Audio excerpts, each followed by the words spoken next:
Hello, welcome. I'm Samantha Mackay, an Enneagram informed life coach, and I help women create more fulfilling lives without compromising their values, their health, or their relationships. I've been a coach for over a decade and an Enneagram practitioner for the past 5 years. And through a lot of painful trial and error, I've realized that it's not what we do that makes our lives fulfilling, but how we do it. When we start with how, we start by listening for our inner truth, to hear the voices or the parts inside of us that we haven't been able to hear or listen to for a long time, and give them space to be heard, even when we fear what they might say. It's scary. I didn't come to this realization just by learning the Enneagram. I came to it through years of trying to live with and heal chronic illness, pain, and burnout. For a long time, I just thought I needed to find the right job, the right way of working, or the right relationship. And then I'd finally feel at home in my life, in my body, in myself.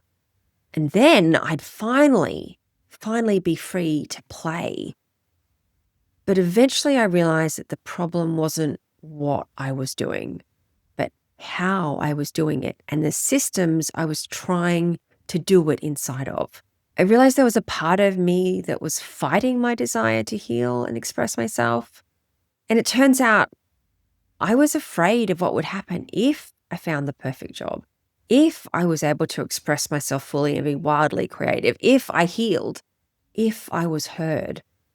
I got curious about what inner resistance is and how it works, and why the part of me that wanted change so deeply was so often in conflict with the part that was trying to keep me safe.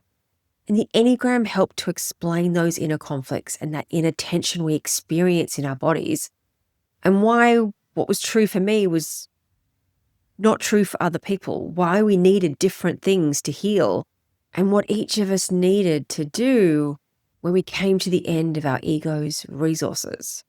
That's what I'm most interested in. Why we resist the change we want, why we keep falling back into the same patterns, even when we understand them, even when we've done the therapies and all the therapies, and even when the life we want, what we're striving for, what we're aiming for, our goal is completely reasonable. What I talk about isn't necessarily reaching out for more, but understanding and accepting what's happening within and using that as a platform or a basis for living intentionally and on purpose. The Enneagram helps us connect the dots between what we want, what we fear, and the strategies we use to protect ourselves and hold ourselves back in different ways. But insight and knowledge alone is not enough to create change. It's an essential part of the process, but it doesn't provide enough energy or drive to complete the process. So for me, real change also means learning how to listen to our bodies, listen to our feelings, to grieve, to make space for fear instead of overruling it, to build safety within ourselves, to do something different, to do things differently, and to learn how to participate in the world in a new way. That's part of what I do in coaching and workshops. Here in this space on YouTube, I'll be talking about the Enneagram, mistyping, inner resistance, healing, creativity, and the messy process of becoming more fully yourself. Not a perfect self, not a completely healed self, just a self that you can hear and trust and feel more at home in on the land you walk on. I hope this space supports you on your journey home to yourself in whatever shape or form that takes for you. I'm so glad you're here.